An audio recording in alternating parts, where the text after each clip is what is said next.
Bien, je pense que tous, vous avez entendu parler il y a quelque temps de cet ouvrage d'Anne Brassier sur Robert Brasillac. Et il semble que ces derniers temps, Robert Brasillac revienne un petit peu, continue à être à la mode.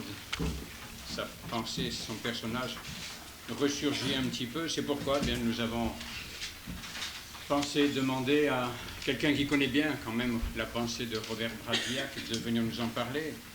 Il s'agit de M. Lanavert, qui est professeur à l'Institut Saint-Pédis, professeur également à la Sorbonne et qui a un titre tout à fait particulier à nous parler de Robert Brasillac, puisqu'il est vice-président du conseil de direction de l'Association des Amis de Robert Brasillac. Ainsi le dit les cahiers des Amis de Robert Brasillac. Alors, M. Lanavert est littéraire, c'est un homme de lettres, donc il nous parlera ce soir, je pense, plus de Robert Brasillac, écrivain, que de Robert Brasillac, homme politique.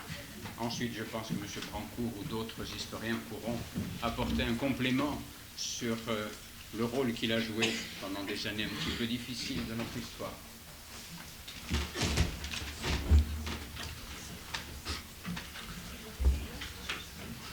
Monsieur l'abbé Simoulin a exagéré mes mérites.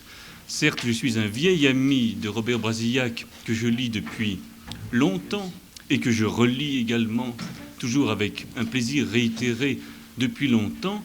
Mais mes compétences, je le dis tout de suite, sont celles d'un ami des livres, d'un littéraire, et quant à l'aspect historique du personnage, de son destin, je commencerai néanmoins par vous en toucher quelques mots, mais mes compétences sont là limitées.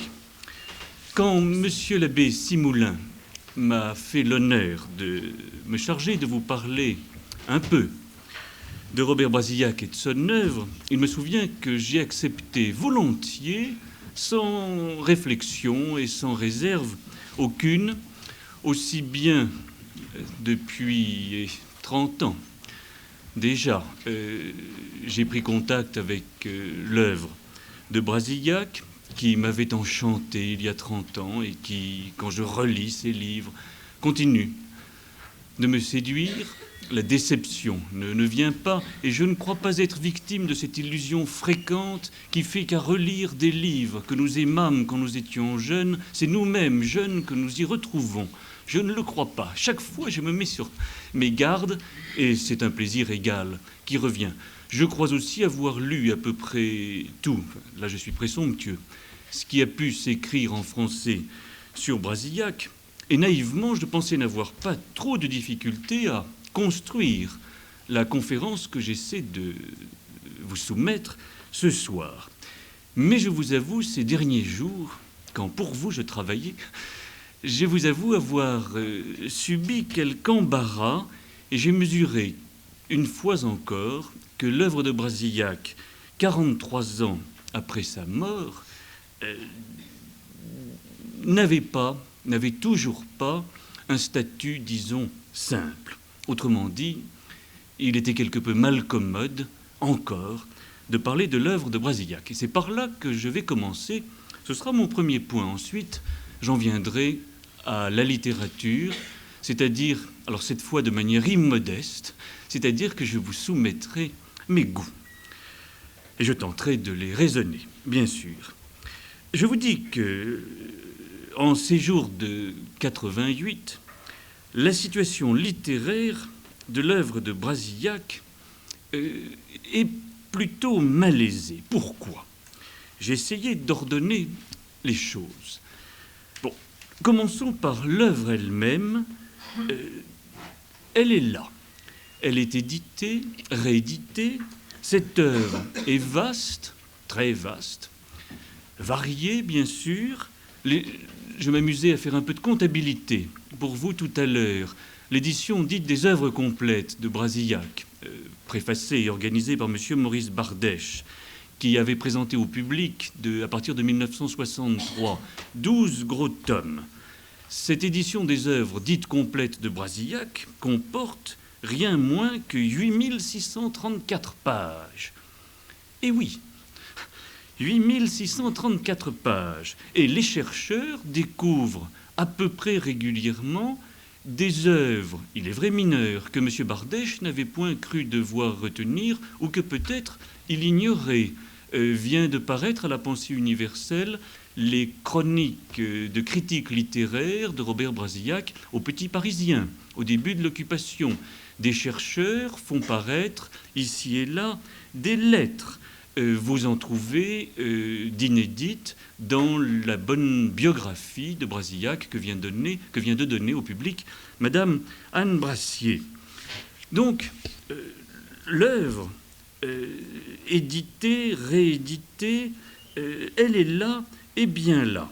Et je crois que d'autres articles encore et que d'autres pièces de correspondance, peut-être des essais inachevés, des conférences tenues par Brasillac lors de sa jeunesse, viendront s'ajouter à cet ensemble déjà considérable. Cette œuvre en sait la diversité, à vrai dire, étonnante, si l'on songe d'abord au fait que Robert Brasillac fut un homme très occupé. Il intitula l'un de ses livres « Journal d'un homme occupé », et l'on peut prendre ce terme dans son sens le plus familier. Ses besognes journalistiques puis politiques l'occupèrent prodigieusement. Néanmoins, il réussit à écrire, et à écrire de la littérature. Et surtout, je songe à cette vie si prématurément interrompue. Néanmoins, la diversité est là, romans, théâtre, poèmes, reportages, essais, critiques littéraires, journalisme politique, mémoire, souvenirs, que sais-je. Cette œuvre, elle a failli être interdite. Le nom de Brasillac était en bonne place dans la liste d'écrivains dont il fallait empêcher que les œuvres fussent, à quelque titre que ce soit, diffusées. Cette liste élaborée par le Comité national des écrivains en 1945. Il y figure avec 158 autres noms, dont beaucoup sont des noms d'écrivains illustres. La plupart ont réussi à échapper à un tel ostracisme. Aujourd'hui, je vois que les choses ont changé, et moi qui aime l'œuvre de Brasillac, en mieux par rapport à ce que je subissais lorsque j'étais jeune. J'ai souvenir que l'un de mes bons maîtres, admirable maître en Cagne, sur Corneille, nous invitait bien sûr à nous servir du magistral Corneille de Brasillac. Mais nous disait-il, utilisez-le dans ma classe. Quand vous passerez vos examens à la Sorbonne, utilisez-le mais sans le dire. Brasillac faisait encore partie de ces écrivains qu'il fallait piller, mais surtout ne jamais nommer. Aujourd'hui, je crois que les choses ont bien changé. L'histoire du cinéma, qu'il écrivit en collaboration avec Maurice Bardèche, son anthologie de la poésie grecque, son Corneille, sont communément utilisés dans les universités, et pour cause, ils sont extraordinairement utiles. Vous vous souvenez que l'une de ces pièces, La Reine de Césarée ou Bérénice, qu'une cabale avait réussi à interdire de représentation à Paris, après quelques jours seulement, où les acteurs avaient pu jouer. En 1957, cette pièce put être jouée, rejouée, bien, fort bien, et assez longuement, avec succès, à Paris en 1973. Il vous souvient peut-être que, accueilli favorablement par la critique dramatique, un feuilleton télévisé tiré de Comme le temps passe fut joué sans scandale particulier à la télévision française en 1980. Bref, l'œuvre est là avec sa richesse, vous disais-je, sa diversité, accessible à tous les lecteurs de bonne foi. Mais je ne voudrais pas donner dans un optimisme immérité et dans une euphorie béate. Il s'en faut. Ce qui m'inquiète, c'est que cette œuvre ne parvienne toujours pas à trouver son statut littéraire, j'ai envie de dire normal, si tant est, n'est-ce pas, que l'on puisse appeler normal une œuvre aussi brillante et aussi épaisse, élaborée par un homme, par un jeune homme, mort à 35 ans. Et d'une façon générale, le talent n'est jamais, je crois, chose tout à fait normale. Mais enfin, en littérature, les choses peuvent être, comme l'on dit, normalisées. Et je ne suis pas là très rassuré. Je m'explique. La destinée posthume de l'œuvre de Brasillac ne laisse pas d'abord de souffrir d'équivoques, pour ne pas dire pis, d'équivoques politiques. Bon, on sait que c'est une opposition strictement politique, qui du reste ne visait pas le seul Brasillac, mais 158 autres écrivains et journalistes dits collaborationnistes, qui a, cette opposition-là, politique, qui a cherché en 1945 le procès de Brasillac achevé et l'écrivain exécuté. C'est cette opposition politique qui a essayé d'étouffer l'œuvre. Les choses, là, sont tout à fait claires. Heureusement, très vite, ont paru des essais sur Brasillac et son œuvre. Le petit livre, fort intéressant toujours, de Paul Vendôme en 1956, l'essai très brillant de Jean Madiran en 1958, un autre petit livre de René Pellegrin en 1965, le bel essai vraiment littéraire, celui-là, de Bernard Georges en 1968. Je vous rappelle pour mémoire que les éditions de Brasillac étant rares et circulant sous le manteau, et aucun éditeur ne voulant prendre le risque de réelles grandes rééditions pouvant viser un vaste public. Je vous rappelle que dès l'année 1949, Madame Marie-Madeleine Martin donnait un remarquable recueil de morceaux choisis de Brasillac. Et puis surtout existait, dès 1948, l'association des amis de Robert Brasillac, à laquelle en effet j'appartiens, monsieur l'abbé Simoulin le rappelait à l'instant. Cette association, soit dit, sans me vanter, j'y suis peu de choses, voire presque rien. Mais cette association, grâce à ses animateurs, a, je crois, au plan littéraire, son propos est littéraire, ses statuts le précisent, a travaillé, et très bien travaillé. À cette date, l'association a publié 32 cahiers, chacun d'une bonne centaine de pages, quelquefois davantage, et 95 bulletins renéotypés. Le nombre de ses adhérents croît, et surtout cette association, dont le siège est en Suisse, peut, n'est-ce pas, tradition de neutralité helvétique aidant, peut aisément recruter de nouveaux amis de Robert Brasillac hors de l'Europe si troublée par les affaires de la guerre, de la collaboration et de l'épuration. Et puis, peu à peu, des témoignages se multiplient. Des amis, des familiers, des parents de Brasillac témoignent.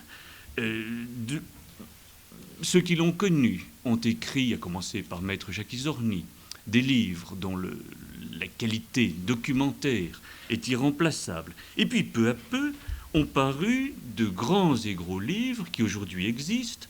Monsieur l'abbé, vous parlez à l'instant de la bonne biographie de Madame Anne Brassier, bien informée, qui a le mérite, n'est-ce pas, de porter le cas, car c'est presque un cas, le cas Brasillac devant un très grand public.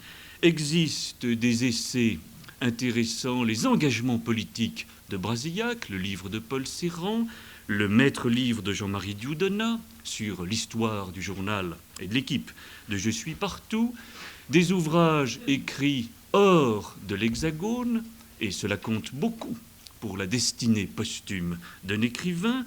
Je pense au maître livre traduit récemment en français de Peter Thème sur le fascisme de Brasillac. Je pense aussi à la thèse de critique littéraire de M. Stem de Jubécourt. Ce nom est français, mais il est canadien. Bon, ouvrage qui est paru en 1972.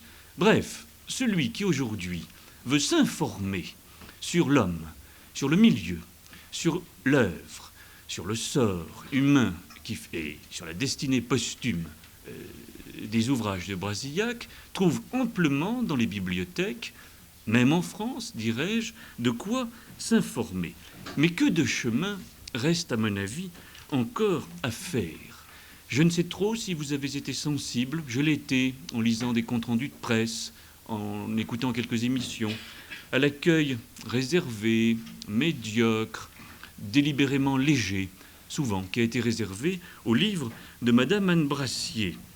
Je vois aussi que s'est produit il n'y a pas si longtemps, peut-être parmi vous certains en ont souvenir, un beau scandale, c'était en 1975, toute une polémique qui a tout d'un coup enflammé les passions pour Brasillac et surtout contre, lorsque, dans le monde du 6 février, date évidemment intentionnelle, 1975, un jeune universitaire français qui depuis, n'est-ce pas, a une assez jolie carrière littéraire, je ne le nomme pas, s'est porté volontaire, encore que son âge fit de lui quelqu'un à l'époque de très jeune.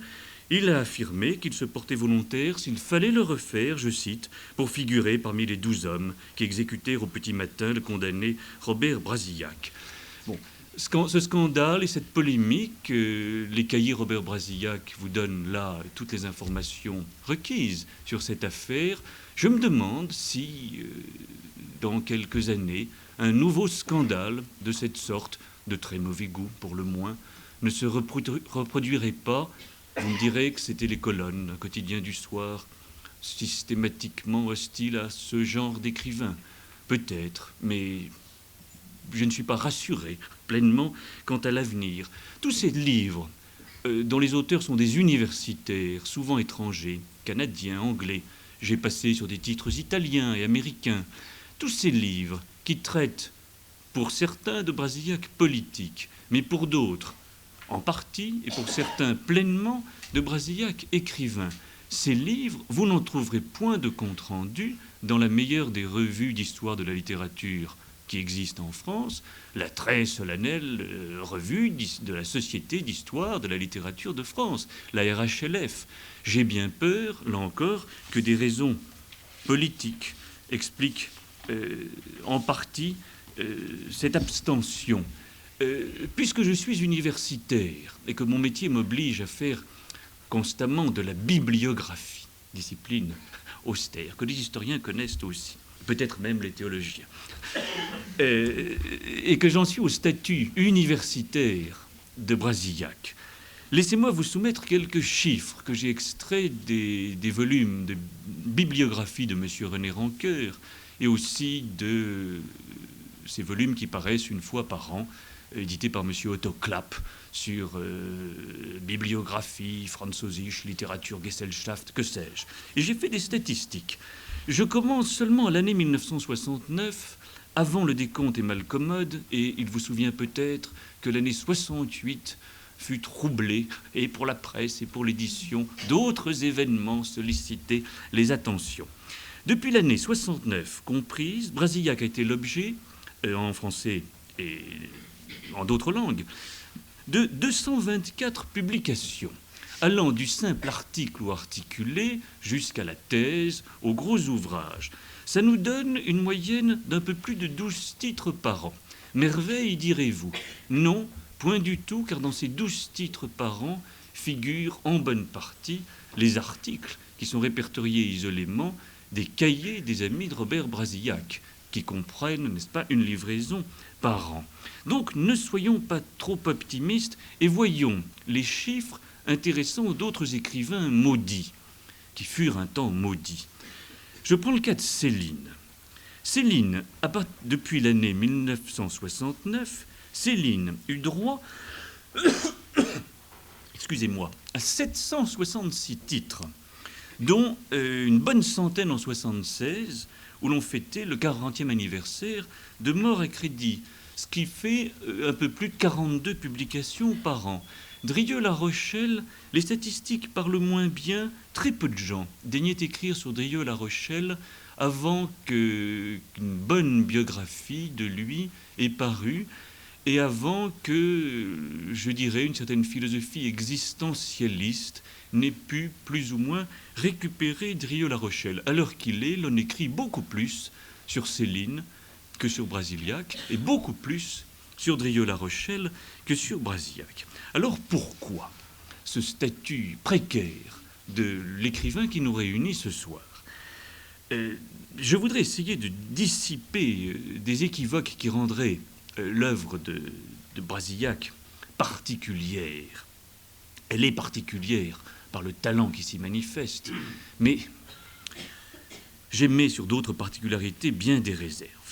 J'observe que plus, en tout cas plus directement et franchement et massivement, que l'œuvre de Céline et de Drieux-La Rochelle, que l'œuvre littéraire de Rebatté, qui, hormis les décombres, est postérieure à la guerre, les épimures et les deux étendards sont postérieurs à la guerre.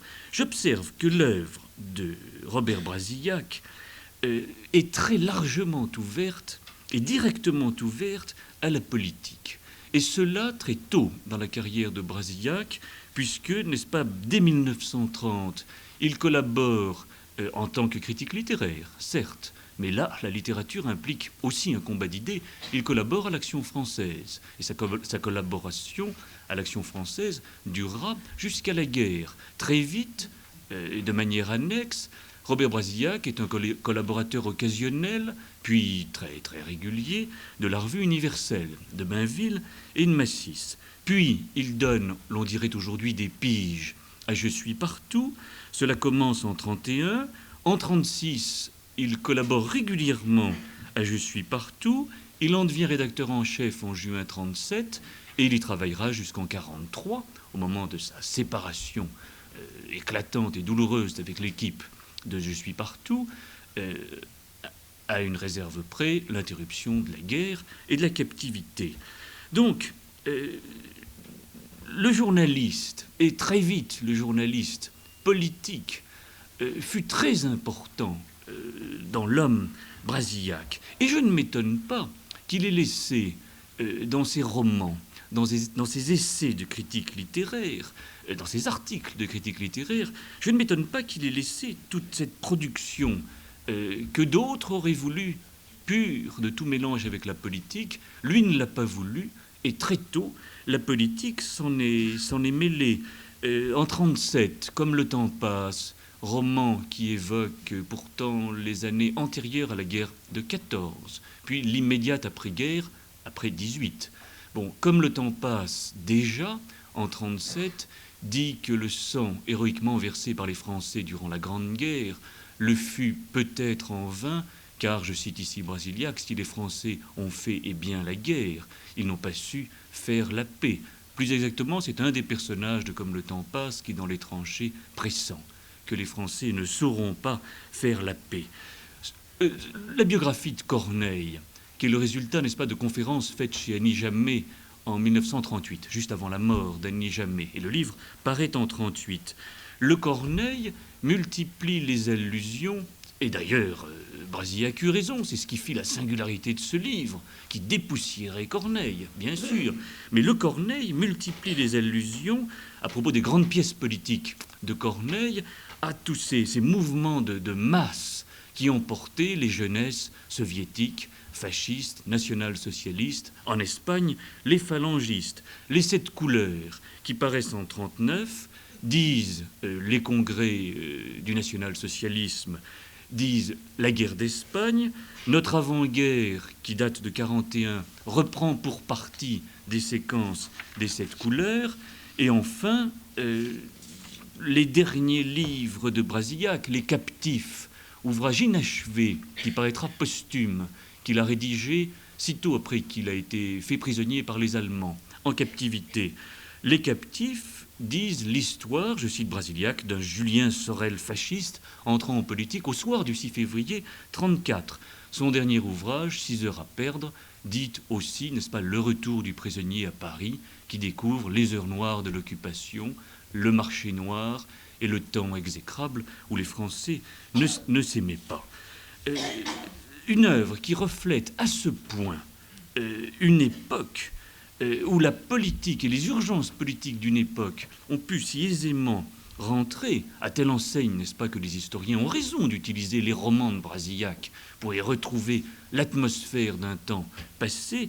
Une telle œuvre, je conçois que d'aucuns qui souffrirent lors de ces années-là la trouvent insupportable, dès lors, parce que l'œuvre dit un temps exécré, l'on se refuse à la lire. Il y a là un syllogisme épouvantable, le fait est là. Un autre trait de l'œuvre de Brasillac est qu'elle est très remarquablement personnelle. Non seulement, n'est-ce pas, au sens où elle est écrite, quel que soit le genre que pratique Brasillac, journalisme, essai, théâtre, mémoire, poème, roman.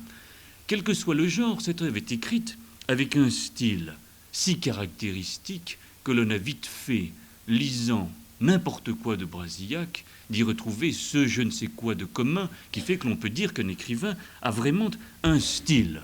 Ajoutons-y que cette œuvre traite avec prédilection certains thèmes que ceux d'entre nous qui ont lu Brasillac, nous savons, le temps qui passe, le caractère merveilleux et précaire tout à la fois de la jeunesse, certaines fidélités, certains engagements, certains lieux que Brasillac narre avec prédilection. Bref, il est, n'est-ce pas, des motifs, comme dans toute grande œuvre, des motifs de prédilection de cet écrivain bien particulier qui est Brasillac. Mais ce que je veux dire, c'est que tous les livres de cet auteur renvoient sans cesse, peut-être plus que d'autres livres, à une humanité très particulière, la sienne.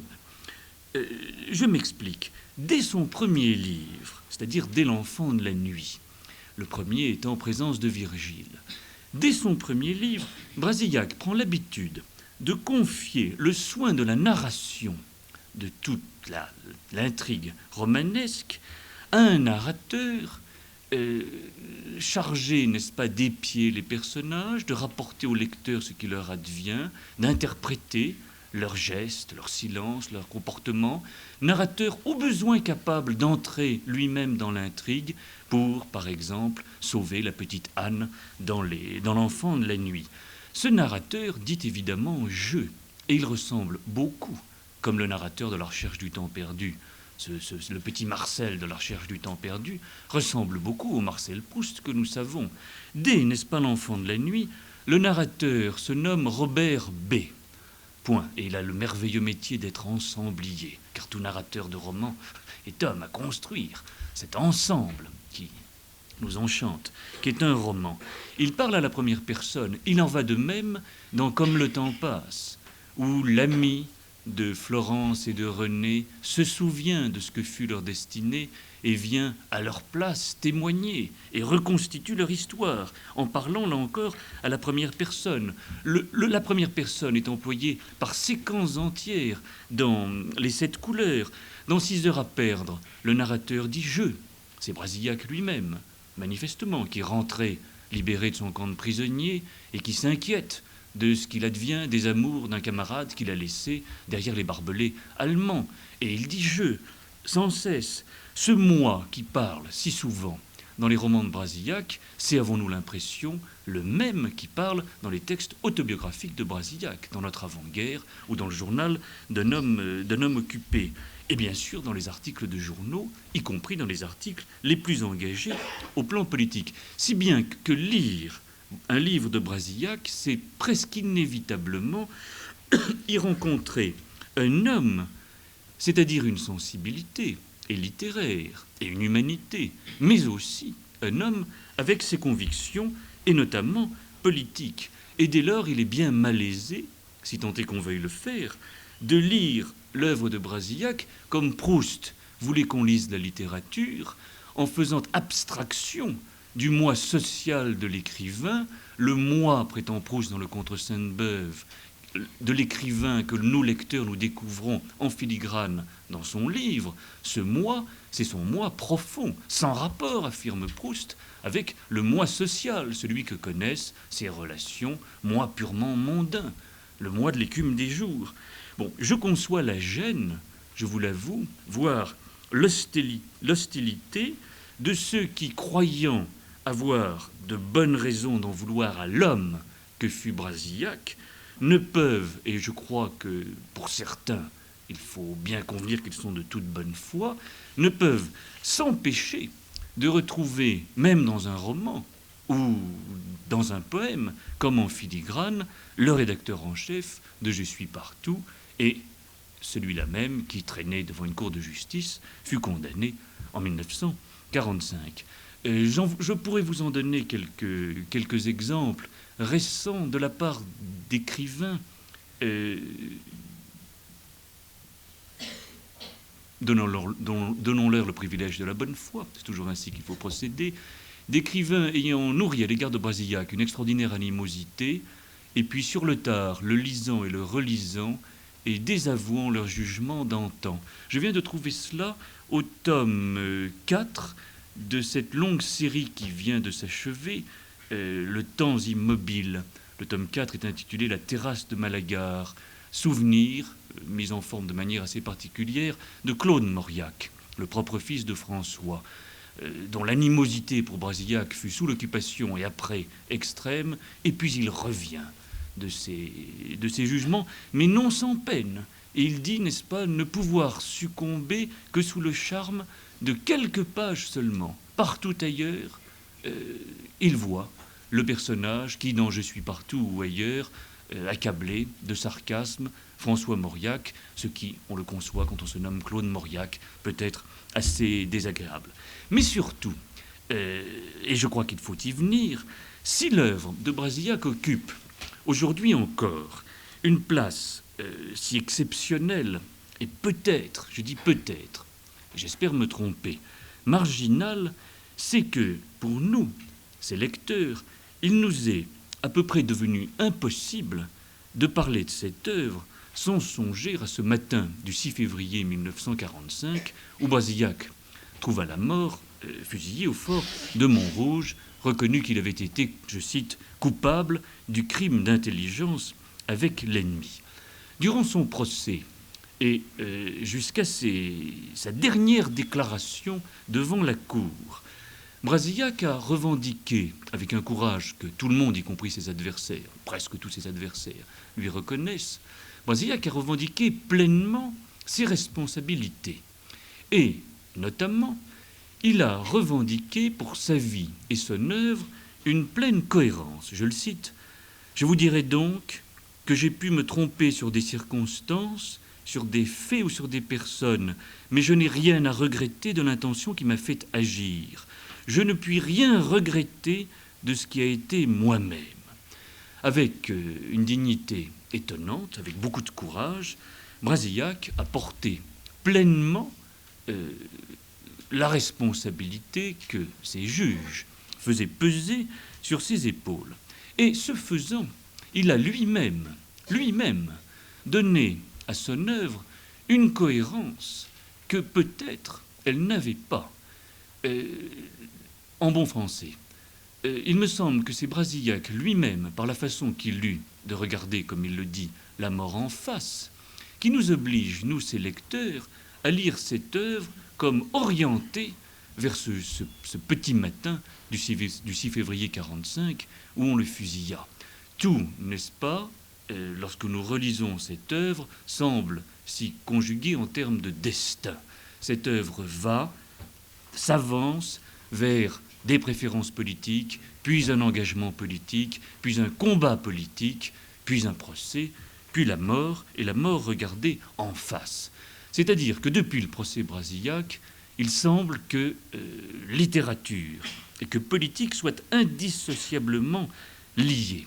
Ce que du reste ne manque pas d'accepter un certain nombre d'ennemis, aujourd'hui encore de Brasillac, et ce que ne manque pas de tenir un certain nombre de partisans de Brasillac, notamment au plan politique. Et c'est ce à quoi, si vous m'y autorisez, je voudrais réagir. Et ma réaction fut celle des fondateurs de l'association des Amis de Robert Brasillac en Suisse. Je ne vois pas pourquoi je devrais, moi lecteur de Brasillac, dans le seul cas de Robert Brasillac ou dans quelques cas similaires, ils sont Dieu merci rares, je ne vois pas pourquoi, n'est-ce pas, parce qu'il eut le destin qui fut le sien, accepter, moi lecteur, de lire et de relire son œuvre de l'exclusif point de vue de l'engagement politique vers lequel elle s'orientait et qu'elle prenait de plus en plus résolument.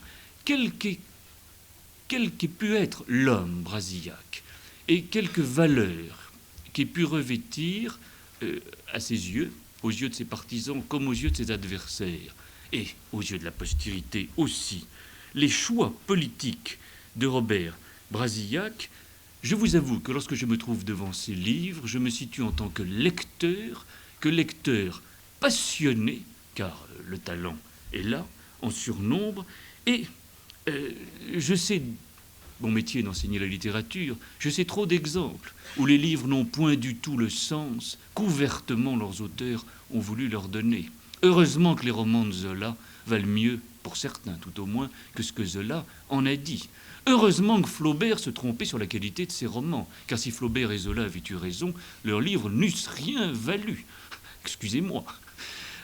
Et que d'autres exemples, n'est-ce pas? L'écrivain n'est pas toujours le mieux placé quand il écrit ou après qu'il a écrit pour dire la qualité de son livre. Et nous savons des écrivains qui n'avaient point confiance en eux. Ce fut le cas de La Fontaine. Il avait bien tort, ses fables sont admirables. Donc je ne vois pas pourquoi, dans le seul cas de Brasillac, je devrais être tenu de suivre, de ratifier dans ma lecture ce que fut, n'est-ce pas, le sceau que lui-même, par son courage, par ses déclarations et par son courage, apposa sur son œuvre avant que de mourir, et de façon héroïque.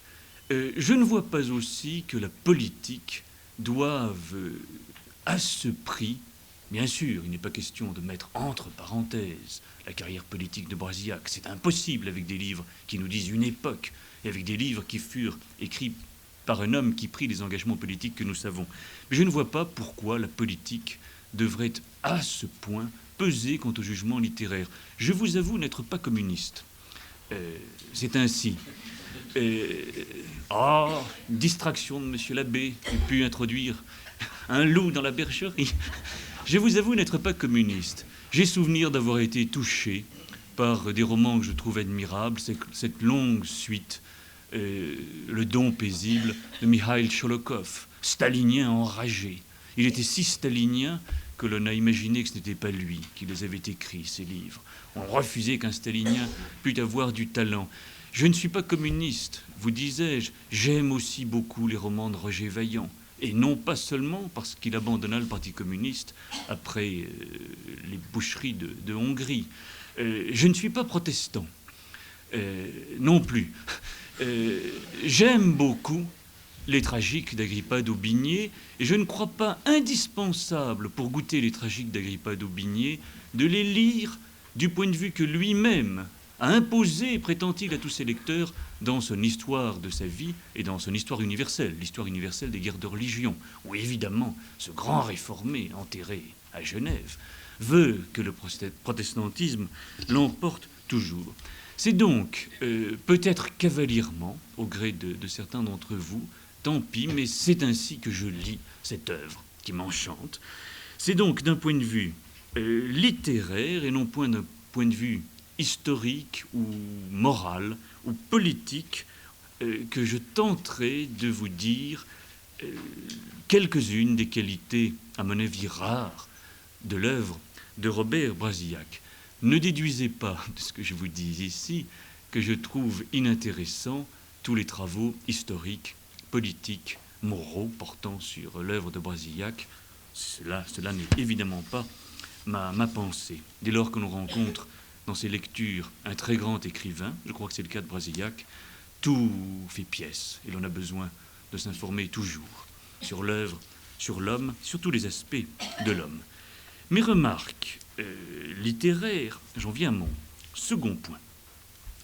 Mes remarques littéraires seront particulières. Je voudrais saluer quelques aspects de l'œuvre, au sens large, de Brasillac, auxquels je suis très sensible et qui peut-être, d'après tous les travaux que j'ai pu lire et les conversations que j'ai avec tel ou tel étudiant qui décide de faire un mémoire de maîtrise sur Brasillac en Sorbonne ou ailleurs, des aspects qui, je crois, n'ont pas été assez soulignés. Il va sans dire que cette œuvre est si riche que l'on y peut puiser bien d'autres joyaux. Mais enfin, on ne saurait tout dire. Ce qui me frappe, d'abord, dans les romans, dans les essais, dans les souvenirs, dans la poésie aussi, de Brasillac et dans son théâtre, plus que dans d'autres œuvres, c'est que ces livres sollicitent sans cesse chez leurs lecteurs sa culture. Il est des livres qui émeuvent, qui touchent, qui séduisent, qui donnent à rêver, qui secouent, qui ébranlent, qui choquent. Je ne dis pas que les livres de Brasillac ne soient point capables de cela. Mais ce qui me retient, c'est que ces livres flattent en nous, au meilleur sens du terme, constamment une culture. Je ne veux point parler, n'est-ce pas, d'une littérature savante, écrite par un clerc pour des clercs. Ceci n'a évidemment rien à voir. Mais je crois très caractéristique de l'œuvre de Robert Brasillac qu'elle ne réussit à dire ce qu'elle dit, c'est-à-dire la jeunesse, les premières amours, le temps qui passe, certains décors privilégiés, une admirable Méditerranée, presque intemporelle, tant comme le temps passe, dans Le voleur d'étincelles, certains paysages parisiens, bien sûr, la vie dans des oflags, en Allemagne, le parfum d'une certaine époque, notre avant-guerre, tout ce que dit l'œuvre de Brasillac, elle ne le dit qu'à travers le filtre d'une certaine culture, la sienne, culture dont tous ses amis et tous ses lecteurs reconnaissent qu'elle fut prodigieuse de la part d'un homme si occupé justement et si jeune ensuite. Souvenez-vous, comme par hasard, le premier livre de Robert Brasillac, c'est Présence de Virgile, en 1931, et ses derniers écrits à Fresnes. À Fresnes, il revêt, certes, n'est-ce pas, avec une sincérité bouleversante, le personnage de l'accusé, puis du maltraité par la justice, puis du condamné qu'il fut. Mais ce personnage qui fut sien, il le revêt en même temps qu'il en revêt un autre, celui d'André Chénier. Vous vous souvenez des vers qu'il écrit le 15 novembre 1944 à Fresnes, debout sur le lourd tombereau, à travers Paris surchauffé, au front la pâleur des cachots, au cœur le dernier chant d'Orphée, tu t'en allais vers l'échafaud, ô mon frère, au col dégrafé. Ces vers, n'est-ce pas, qui évoquent Chénier. Attention, vous vous souvenez qu'en prison, Brasillac écrit aussi un essai en prose sur André Chénier. Mais ce n'est pas Chénier qu'il songe, si je puis dire, directement. Il y songe à André Chénier à travers l'essai que Charles Maurras avait déjà donné sur lui en 1940 pour la Nouvelle Revue Française. Bon. Et le premier livre de Brasillac, Présence de Virgile, c'est Virgile sans doute tel qu'un lycéen, puis collégien, en Cagne à Louis-le-Grand, puis normalien avait pu l'étudier. Non point. C'est Virgile sans doute tel que Robert Brasillac le lit, mais à travers un autre livre qui est sur Virgile, publié en 1920, que Brasillac portait très haut, le Virgile d'André Bellessor, qui fut son professeur, en Cagne, à Louis-le-Grand, puis son ami en quantité de salles de rédaction. Les poèmes de Fresnes, si touchants. Avez-vous remarqué que presque tous, en ce moment de vérité, n'est-ce pas, qui pour tout homme est celui du combat contre l'adversaire, puis de la mort en face. Bon, avez-vous remarqué que ces poèmes de Fresnes passent par la littérature? En prison, Brasillac fait dialoguer Théocle et Polynice, mais c'est Sophocle, et aussi l'Antigone d'Anouilh, dont il avait été le spectateur en 1944, à la fin de l'occupation. En prison, Brasillac écrit à son défenseur, à maître Jacques Isorni. Il faut que je prenne les textes.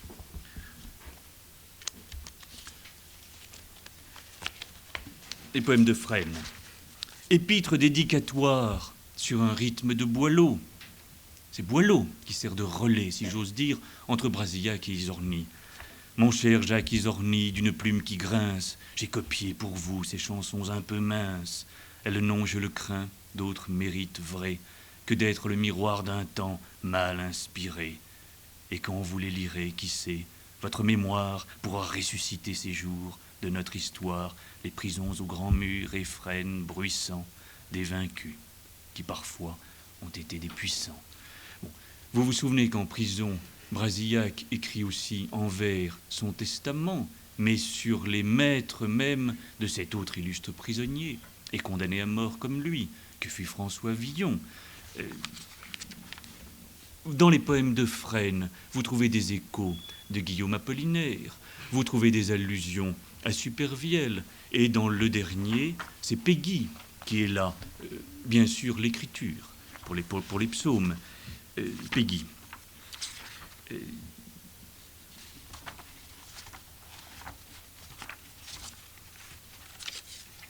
4 février 45. Brasillac évoque le tombeau d'où le Christ a ressuscité Lazare. Près du monument se tient invisible la petite fille aux yeux de matin. Tout, quand vous voulez, Seigneur, est possible. L'enfante espérance a joint les deux mains. Cette petite fille aux yeux de matin, c'est la petite fille espérance de Péguy que Brasillac a relu, n'est-ce pas, nous le savons, très peu de temps auparavant. Voyez, quelle que soit l'œuvre, et jusqu'à l'œuvre la plus intime, l'ultime, ces poèmes de Fresne, Brasillac mobilise en lui, j'hésite à dire fait jouer, car en ces heures-là, on ne pense plus guère à jouer. Mais Brasillac mobilise une culture. Et je trouve que cette culture, elle illumine toute l'œuvre de Robert Brasillac. Soit, n'est-ce pas, que ces livres renvoient à d'autres livres qu'il a aimés, dont il a parlé, dont il s'est nourri, dont il a épuisé en quelque façon le suc. Le voleur d'étincelles doit beaucoup à Colette. 6 heures à perdre à la fin de sa carrière, doit, M. Maurice Bardèche le soulignait à très juste titre, doit beaucoup à Georges Simenon. Le marchand d'oiseaux doit beaucoup à Supervielle. Bon, les livres de Brasillac renvoient à d'autres livres dont il a parlé, qu'il a lus, et le lecteur est prié, n'est-ce pas, à son tour de faire ce travail, ce bonheur de culture qui est de retrouver Colette en filigrane, la Colette d'Evry de la Vigne, par exemple, ou de la Treille Muscate, en filigrane, derrière le voleur d'étincelles. Voyez, dans les romans de Brasillac, que d'hurluberlus qui paraissent droit sortis d'un roman ou d'une nouvelle de Marcel Aimé. Leurs noms témoignent de cette filiation. Vous trouvez, n'est-ce pas, là, j'ai noté quelques noms de personnages. Bon, Monsieur Matricante, lui, il vient de Balzac. C'est Maurice Bardèche qui avait, si je puis dire, prêté à son beau-frère cet obscur personnage balzacien. Mais vous trouvez dans les romans de Brasillac un certain Modeste Épitomée. Et pour tous ceux d'entre vous qui firent du latin et du grec, Pitomée, historié grec, vous rappellera quelques souvenirs. Un Monsieur Sénèque, horloger, se promène dans les 7 couleurs. Dans les 7 couleurs encore se trouve une femme fatale, un peu sur le retour, nommée Léontine Gorgiase. Et quel helléniste parmi nous ne se souvient pas du sophiste grec Gorgias de Léontinoï? Le jardinier Japote, Madame Tournefils, juste contre Moulin, Madame Toudepanque, Madame Le Petit Corps. On se croit chez Marcel Aimé, que Robert Brasillac goûtait tout à fait, dont il a admirablement parlé en tant que critique littéraire. Les héros des romans de Brasillac, souvent, n'est-ce pas, sont comme leur auteur, munis d'une culture assez prodigieuse, point seulement littéraire. Dans 6 heures à perdre, comme par hasard, une des héroïnes, Cécile Caillé, tient une librairie. Mais on a l'impression que tous les personnages de Brasillac ont une librairie dans la tête. Et pas seulement une librairie, ils vont au théâtre et ils rencontrent les Pitoef. Ils vont au cinéma et ils voient les films de René Clair et les films de Charlie Chaplin. Ils écoutent des musiques. Ils ont tout lu, tout entendu, tout goûté. Ils nous conduisent sur leurs pas. Et ils visitent des sites admirables que d'autres écrivains ont dit. Ils visitent des musées et voient des tableaux admirables qu'à leur tour des écrivains ont dit. Brasillac y fait allusion. Dans Comme le temps passe, souvenez-vous de cette séquence intitulée « Les chasseurs d'images ». Les héros partent, tourner des films muets, d'abord en Belgique, ensuite aux Pays-Bas. Et nous avons des pages superbes sur Bruges, sur Gand, sur Amsterdam, sur Volendam, et l'évocation de la peinture flamande. Et à propos de la peinture flamande, l'évocation de l'Espagne et la nuit de Tolède. C'est Tolède tels que la peinte Le Gréco, tels que la redite Barès, qui se trouve, n'est-ce pas, allusivement évoquée par Robert Brasillac. Toute une littérature qui avait enchanté le tout jeune Brasillac, son père étant mort là-bas, contre l'ennemi. Toute une littérature, disons, coloniale se retrouve en filigrane dans ce superbe roman qu'est La Conquérante. Et Brasillac rêve, à travers des livres, de ce Maroc de 1912 qu'il n'a pas connu. Bref, n'est-ce pas, ces livres sont si pleins d'appels à la culture du lecteur que, me semble-t-il, le lecteur ne peut que subir une espèce de griserie. Non point du tout qu'il soit narcissiquement, vaniteusement flatté. Ce serait un sentiment mesquin, cela, un sentiment de professeur, content de se trouver en terrain connu. Ce n'est pas ce que je veux dire. Non, mais tout lecteur, n'est-ce pas, ne peut qu'être invité à rêver avec toute la culture qui est sienne autour des personnages de Brasillac. Il les enrichit des harmoniques d'une culture à la limite prodigieusement riche. Évidemment, tout lecteur n'est pas tenu, si vous voulez, d'être sensible à ce déploiement somptueux, presque luxueux d'une culture. Mais je vous avoue que je m'indigne lorsque j'entends certains lecteurs hostiles à Brasillac déplorer qu'il y eut là je ne sais quel esthétisme ou intellectualisme. Les ouvrages de Brasillac sont des livres de culture. Gide disait des fables de La Fontaine qu'elles étaient un miracle de culture. Je crois que l'on peut reprendre cette expression de l'œuvre de Brasillac. Mais y a-t-il intellectualisme? Je vous avoue ne pas voir que la démarche de Proust ou de Giraudoux ou de bien d'autres écrivains soit foncièrement différente. Ils ne se contentent pas de nous choquer, de nous heurter, de ravir notre sensibilité, de nous émouvoir, de nous dépayser. Ils veulent aussi nous donner à rêver sur des textes, à rêver sur des souvenirs que nous avons de peinture, de musique, de voyage. Et souvenez-vous que pour Proust, n'est-ce pas, sur qui Brasillac a si bien écrit, et à qui, me semble-t-il, il doit beaucoup.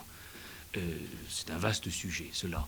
Souvenez-vous que Proust disait qu'une chose ne devient vraiment œuvre d'art que lorsqu'en nous, n'est-ce pas, joue cette mémoire involontaire qui enrichit la chose que nous percevons de tous les souvenirs involontaires de notre enfance, bien sûr, mais aussi de toute notre culture. Un paysage normand vu par un paysage de Proust n'est pas beau en soi. Il est beau parce que le narrateur le voit en se souvenant des paysages dont il a rêvé durant son enfance, d'une part, mais en se souvenant aussi de tous ses livres et de toutes ses toiles et de tous ces propos de gens cultivés qui lui ont dit ce qu'était un paysage. Une œuvre n'est belle que lorsque l'on y discerne en filigrane, j'ai envie de dire, tout le passé d'une culture, tout le passé de la littérature. Alors je sais bien que les choses là sont affaires de goût. L'on peut aimer, n'est-ce pas, un théâtre brutal, une tranche de vie bien saignante, mais l'on peut aimer aussi un théâtre cultivé, celui de Giraudoux, Amphitryon 38. C'est sans doute un théâtre que l'on subit immédiatement, mais cette pièce est exquise parce que j'y retrouve l'Amphitryon de Molière, et je devrais y retrouver les 37 autres, enfin les 36 autres Amphitryon auxquels Giraudoux a fait allusion. Dans l'ordre romanesque, n'est-ce pas, l'on peut aimer la confidence brute, une sincérité qui, de manière bouleversante, vient à notre rencontre. L'on peut goûter tout autant un lyrisme, personnel certes, mais comme relayé par toute une culture. Je songe au lyrisme de La Fontaine. Il y a, n'est-ce pas, le pur cri de la passion chez Diderot, mais il y a aussi le cri rythmé, orchestré, amplifié, modulé, cri d'une passion, certes, mais modulé par toute une littérature. Et c'est bien cela, le lyrisme de La Fontaine. Je trouve que les livres de Brasillac ont pleinement leur place, voyez, dans cette littérature intelligente, je ne dis pas intellectuelle, je me souviens, n'est-ce pas, que le terme est péjoratif, qu'il fut inventé lors de l'affaire Dreyfus à des fins péjoratives, mais chez Brasillac, j'aime, je vous l'avoue, ce commerce incessant de littérature et de réalité. Ces livres disent une certaine réalité. La réalité, chez Brasillac, elle n'est intéressante que lorsqu'elle peut en nous susciter une émotion pleinement esthétique, c'est-à-dire cultivée. Et voyez du reste que dans les livres de Brasillac, plus d'une fois, les personnages vivent des situations, alors nous dirions invraisemblables, non pleinement littérature. La littérature est plus vraie que la vie même. Vous vous souvenez des retrouvailles, d'aucuns disent mélodramatiques, entre René et Florence, à la fin de Comme le temps passe. Comme le temps passe, et tout recommence, comme les choses ne peuvent recommencer que dans des livres. Il arrive que la vie, n'est-ce pas, que la vie, la vraie, se mette à ressembler à ce qui advient dans les livres. Il y a un autre aspect de l'œuvre, un aspect littéraire de l'œuvre de Brasillac qui me retient et dont je ne m'étonne pas cette fois qu'il ait échappé à beaucoup de lecteurs, j'entends à des lecteurs mal intentionnés. Il y en a quelques-uns. Cette œuvre, n'est-ce pas, dit la nostalgie, le temps qui passe, le caractère précaire de certaines ferveurs de la jeunesse. Il est des pages entières chez Brasillac qui sont mélancoliques, je le sais bien. Il s'y trouve des pages amères, lorsque Brasillac parle en son compte propre, dans ses textes autobiographiques. Je songe à son dernier roman, 6 heures à perdre, qui dit de façon grinçante les horreurs du marché noir et le temps, oh, pire que gris, le temps noir que vivent les Parisiens, au temps où les Français ne s'aimaient pas. Bon, et puis, je sais bien, n'est-ce pas, que l'ombre du 6 février 1945 est noire, qui plane sur l'ensemble de l'œuvre de Robert Brasillac. Mais je me permets de penser que lorsqu'on lit l'œuvre littéraire de Brasillac, l'on ne peut pas n'être pas sensible à une certaine qualité de bonheur que ces pages suggèrent. J'ai presque envie de dire à une certaine gaieté que ces pages inspirent. Si j'étais historien, et je ne le suis pas, et biographe attentif de Brasillac, je commencerai, n'est-ce pas, sur ce point, par dire que Brasillac, que l'homme Brasillac, semble bien avoir progressivement, lors de sa marche ici-bas, semble avoir progressivement conquis et trouvé, à la fin, à Fresnes, une certaine qualité de joie, celle de l'espérance chrétienne. Monsieur Jean Madiran écrivit là-dessus de fort belles pages, le chanoine Lemaire aussi. Madame Anne Brassier donne des témoignages très probants. Une espérance chrétienne a obscurément d'abord, puis de plus en plus clairement accompagné Brasillac jusqu'à la fin. Et cette joie chrétienne, que je sache, n'est-ce pas, elle est incompatible avec toutes sortes de mélancolie, de morosité. Bon, mais restons au plan, si vous voulez, des joies de ce bas monde et des gaietés d'ici-bas. Je vous avoue trouver déjà prodigieusement tonique, excitant pour l'esprit, et à ce titre propre à susciter en nous une espèce d'allégresse. Ce jeu culturel qui est celui que les livres de Brasillac multiplient comme à l'envi, d'allusion en allusion, ces textes, ces tableaux, ces musiques, toutes ces œuvres d'art auxquelles les romans et les poèmes de Brasillac et son théâtre aussi font allusion, tout cela me paraît propre à emporter dans le lecteur, tout lecteur, dans une espèce d'allégresse. Oui, il est des livres, il est beaucoup de livres, et ils sont beaux, et ils méritent d'être lus, d'être relus et d'être commentés. Il n'est point peut-être de meilleure critique littéraire qu'une critique proprement créatrice, un poème écrit à propos d'un roman, un poème écrit à propos d'un tableau, un roman écrit à propos d'un autre roman. C'est ainsi que Baudelaire concevait la véritable critique littéraire. J'ai l'impression, n'est-ce pas, que Brasillac nous donne comme Baudelaire, quand il s'exerce à ces transpositions d'un genre littéraire à un autre ou d'une sorte d'art à un autre, j'ai l'impression que Brasillac, comme Baudelaire, crée en nous cette fête de l'intellect. C'est là un plaisir où je ne m'y connais pas. Mais je songe aussi à ce que disent les livres de Brasillac. Même si les amours y sont souvent malheureuses, s'il s'y trouve des aventures qui tournent à la mésaventure, si le temps qui passe ne se rattrape pas. Je trouve quand même dans tous les livres de Brasillac des personnages doués par leur auteur, doués par les dieux, par Dieu peut-être, de cette chance rare de posséder à part eux-mêmes toujours une sorte de zone, plus ou moins obscure, mais où pourra se nicher le souvenir des années heureuses qu'ils ont passées, le souvenir doré de leur enfance, ou alors quelque espérance, quelque aptitude à bien agir, bien sentir, bien penser. Les personnages de Brasillac ne sont jamais irrémédiablement déçus, meurtris, ne sont jamais entièrement perdants. C'est pour cela probablement que Brasillac aimait insister sur, il aime ce mot, leur caractère baroque ou leur bizarrerie. Ils ont souvent quelque chose d'étudiants attardés. Ils vivent dans une sorte de bohème, une forme de vieillesse. Voyez, n'est-ce pas, que Brasillac maintient toujours dans leur existence ce qu'il nomme, et que ce terme est fréquent chez lui, des îles. En chacun d'entre eux se trouve une sorte d'îlot intérieur. Il faudrait là vous lire les premières pages de Comme le temps passe. Une île, c'est-à-dire l'image la plus parfaite que l'homme ait pu former de son bonheur. Car le bonheur est d'abord une rupture, un isolement de toute la banalité des jours, et forme une sorte de récif, un peu monstrueux, mais habitable.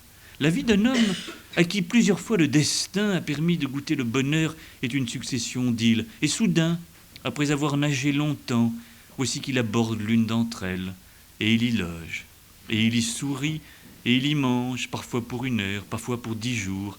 Il sait, durant qu'il demeure dans l'île, qu'il la quittera un jour. Mais le propre de l'île n'est-il pas d'être un scandale et quelque chose d'insolite? Tous les personnages de Brasillac sont capables, n'est-ce pas, de la sorte en eux-mêmes, de se reposer dans ces îles de leur liberté, de leur nostalgie du bonheur ou de leur goût du bonheur, moyennant quoi ces personnages ne sont jamais irrémédiablement perdus. Ils ne sont pas condamnés. Voyez leur destinée du reste. Le hasard, dans les romans de Brasillac, est une divinité tout à fait active.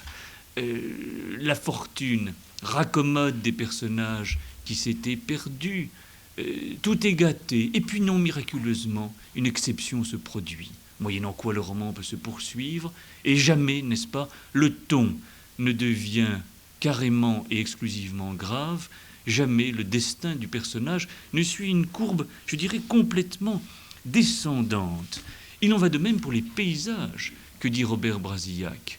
Voyez la manière qu'il eut de transfigurer par un style, un grand style poétique, telle ou telle contrée. Je vous parlais de la Méditerranée, mais tel ou tel coin de Paris. Et Brasillac, tout le premier, nous dit que Paris change, bien sûr, et que le Maroc de 1912, que la conquérante connue, n'existe plus, et que Vaugirard, et que Charonne, et que le quartier de l'École normale, et que que sais-je, bon, tous les lieux de prédilection, le parc de Montsouris, tous les lieux que hantent, n'est-ce pas, les personnages de Brasillac, ces paysages changent. Néanmoins, quelque chose en eux toujours survit. Et celui qui a été meurtri par l'existence dans les livres de Brasillac et qui y revient, y retrouvera quelque grâce, quelque beauté, quelque bonheur. Voyez comme dans ces livres ont lieu constamment des rencontres providentielles, des trouvailles, des retrouvailles. Les guerres passent, elles tuent, les amours se défont, les rancunes s'entassent entre les personnages, et puis l'âge les meurtrit. Néanmoins, n'est-ce pas, quelqu'un toujours est là, parfois un modeste figurant dans les romans de Brasillac, mais jouant une espèce de rôle d'ange gardien ou d'intercesseur, pour permettre que par exception, encore un peu de bonheur soit possible. Le sous-titre de Madame Brassier est très bon, Robert Brasillac, ou Encore un instant de bonheur. Vous vous souvenez que M. Sénèque, dans Les 7 couleurs, agit pour raccommoder ces deux amants désunis, M. Matricante aussi. et la bonne cartomancienne Madame Pluche dans Le Marchand d'oiseaux, Monsieur Juste Olivier dans L'Enfant de la nuit. Bref, il y a toujours, n'est-ce pas, un bourru bienfaisant dans un coin, ou un personnage un peu extravagant, mais généreux, mais charitable, qui vient, n'est-ce pas, ou aussi ces doubles enfantins des héros, que sont ces petits-enfants que Patrice et Catherine rencontrent à Charonne, la même où Brasillac est aujourd'hui inhumé. De multiples personnages viennent faire, j'ai envie de dire, 3 petits tours, et puis s'en vont, mais cela a suffi pour que le destin des personnages, des héros majeurs de Brasillac soit orienté vers, quand même, encore un instant, de bonheur. On a beaucoup parlé, n'est-ce pas, du fatalisme de Brasillac, de l'écrivain et de l'homme aussi. Alors, fatalisme, je ne sais trop. J'observe en tout cas que ces livres, n'est-ce pas, suivent une pente qui fait une espèce de toboggan qui fait comme, malgré eux, glisser leurs héros vers une certaine sorte de bonheur.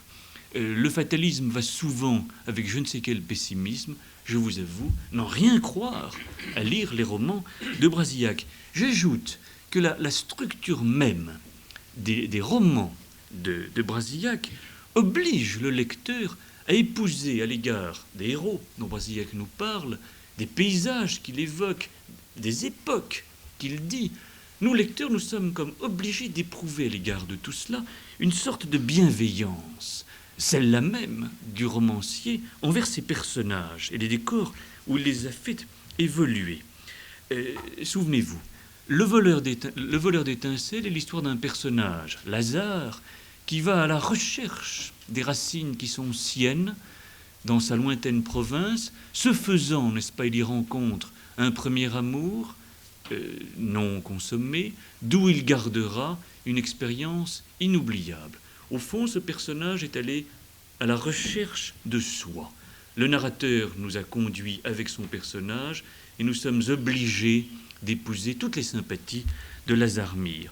L'Enfant de la nuit dit, à la première personne, le rôle de ce nom mystérieux Robert B, et nous pensons à Robert Brasillac, qui va se soucier du salut de la petite Anne et de quantité d'autres personnages. Nous sommes obligés d'épouser la sympathie de Robert B pour ces personnages dont, tel un Père Noël ou un bienheureux intercesseur, il daigne ici-bas s'occuper.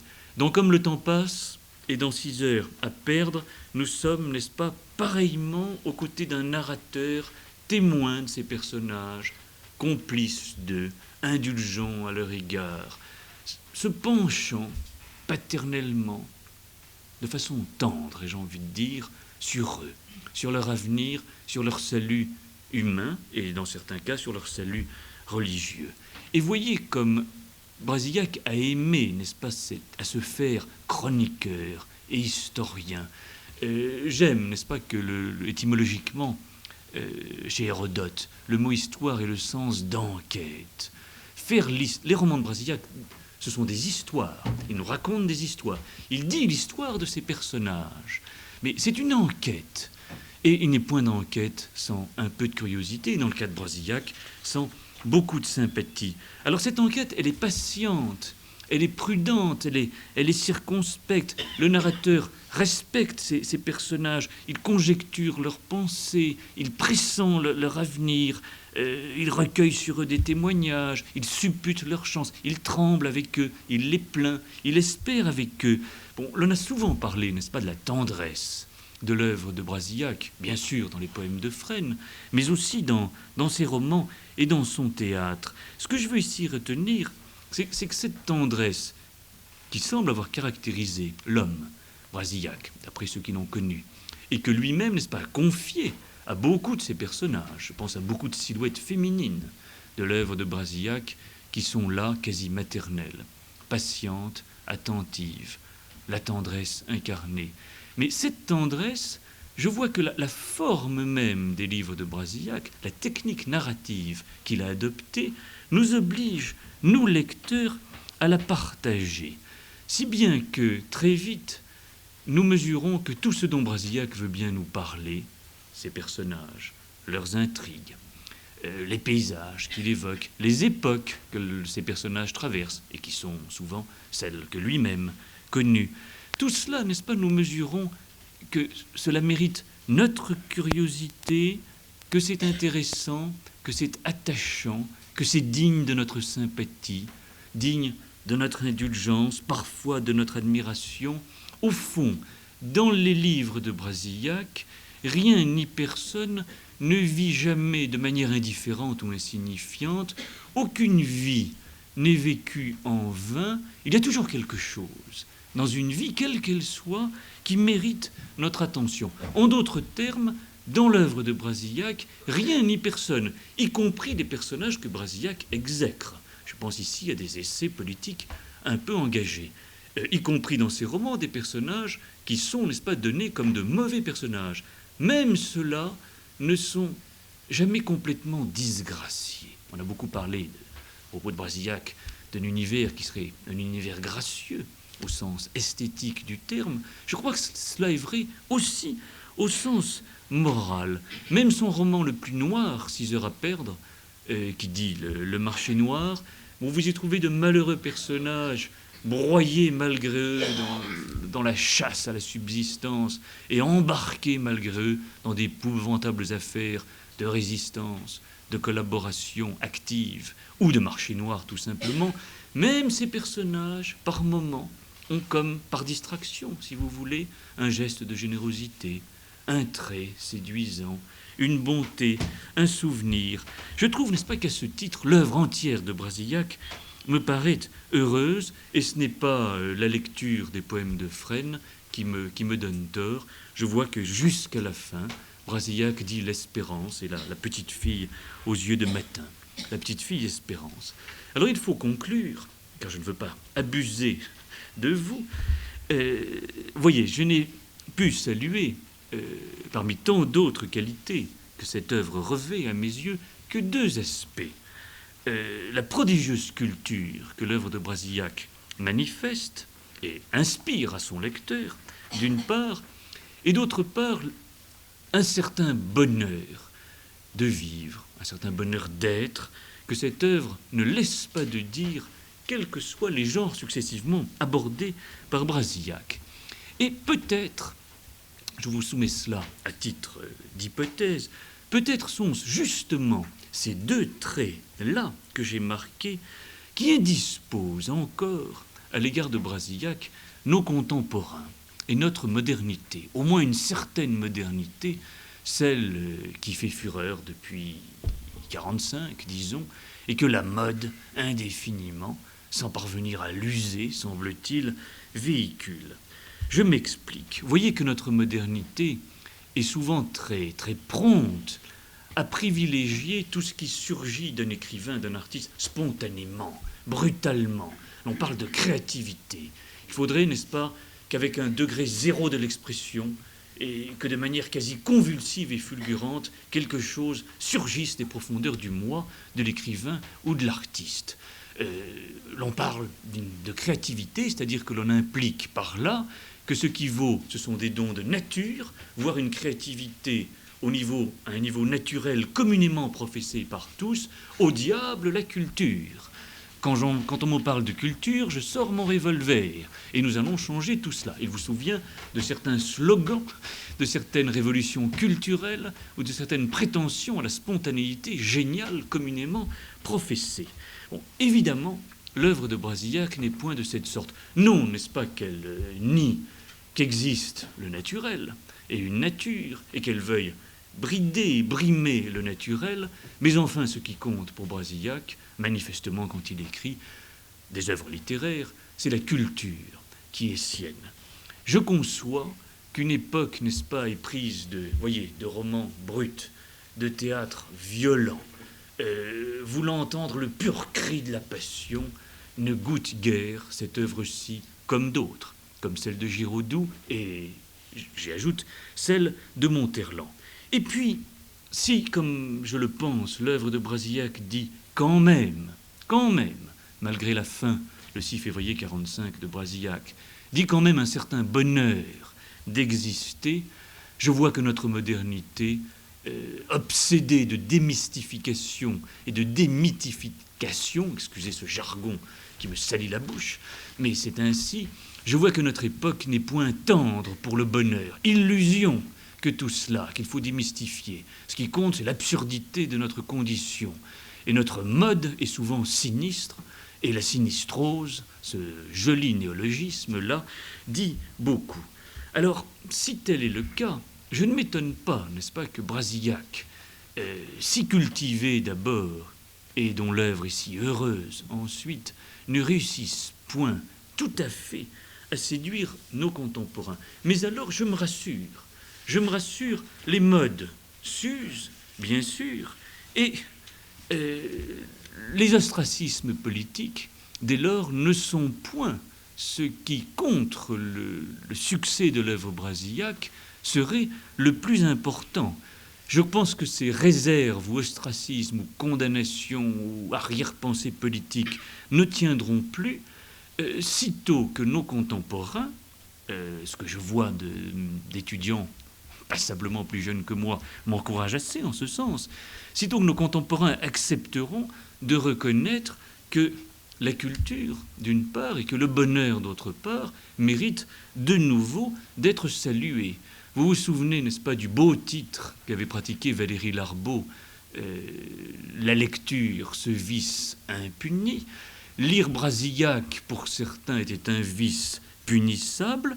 Je pense que si le goût du bonheur revient, pourquoi ne reviendrait-il point, d'abord, et que si à nouveau l'on aime à lire et à relire des livres et se cultiver, je pense qu'il ne sera plus dit que lire Brasillac soit un vice punissable, la belle affaire, mais simplement un plaisir interdit. J'en ai terminé, je vous remercie de votre attention.